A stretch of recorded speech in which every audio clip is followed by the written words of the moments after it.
सर्वेभ्यः छात्रेभ्यः नमो नमः। हमारे देश में समय समय पर अनेक महापुरुषों ने जन्म लिया। उन्हीं महापुरुषों में एक थे बंधुत्व से संदेष्टा रविदास, भाईचारे का संदेश देने वाले रविदास। आज उनके संदर्भ में हम आपको कुछ जानकारियां देना चाह रहे हैं, ध्यान से सुनिए। कहा जाता है कि परम उपासक रामानंद के 12 शिष्यों में रविदास नाम के एक शिष्य थे, जो संसार में रविदास के नाम से प्रसिद्ध हुए। इनका जन्म वाराणसी के मड़ुआडीह गांव में विक्रम संवत 1471 में माघ मास की पूर्णिमा के दिन हुआ था। रविवार के दिन जन्म के कारण इन्हें रविदास नाम दिया गया। 15वीं शताब्दी में भारतीय जीवन अत्यंत कष्टपूर्ण व कठिनाई से भरा था। मुस्लिम शासकों के आक्रमण और मिथ्या कला से भारतीय राजागण दुख और दीनता से ग्रसित हो गए थे।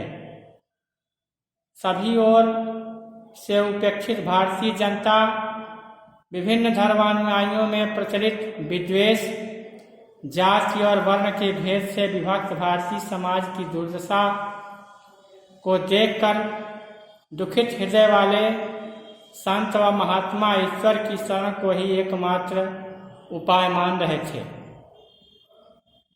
वे लोग ईश्वर के प्रति समर्पण, परमात्मा की सर्वशक्तिमत्ता और व्यापकता का प्रचार कर रहे थे। ऐसे समय में संत रविदास ने धर्म के बाह्य आचरण को ही परस्पर बैर का कारण बताते हुए भाईचारे का संदेश दिया। उन्होंने तन की शुद्धि की अपेक्षा मन की शुद्धि को आवश्यक माना। उनका कहना था कि यदि मन पवित्र हो तो सामने कांच की थाली में रखा हुआ साधारण जल भी गंगा जल के समान हो जाता है। संत रविदास ने पाठशाला में शिक्षा नहीं प्राप्त की थी, फिर भी गुरु की कृपा से संसार की नश्वरता और परमात्मा की अनश्वरता व व्यापकता का ज्ञान प्राप्त किया था। गुरु की प्रेरणा से यही संदेश जन जन को दिया। उनका विश्वास था कि फल की इच्छा किए बिना अपने कर्म को करते हुए घर में भी परमात्मा का दर्शन किया जा सकता है। तपस्या के लिए गहन वन और कंदराओं में जाने की आवश्यकता नहीं है। कबीर और नानक भी की भांति रविदास भी निर्गुण ब्रह्म के उपासक थे, परंतु सगुण भक्ति के प्रति किसी प्रकार का वैर भाव न था। उनकी दृष्टि में परमात्मा ने सबको समान बनाया है, अतः उन्होंने छुआछूत, ऊंच नीच का विरोध किया। उन्होंने दीन दुखियों और निर्धनों की सेवा में ही ईश्वर को दर्शन किए।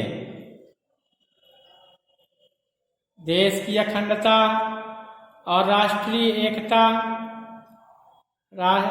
की रक्षा करते हुए संत रविदास ने विक्रम संवत 1597 में राजस्थान के चित्तौड़गढ़ नामक स्थान पर 126 वर्ष की आयु में देह का त्याग किया, परंतु उनका यश रूपी शरीर आज भी जीवित है। आज आपने इतनी जानकारी प्राप्त की, इसके पश्चात कल आपको गद्य खंड बताया जाएगा संस्कृत में। आज के दिन इतना ही, धन्यवाद।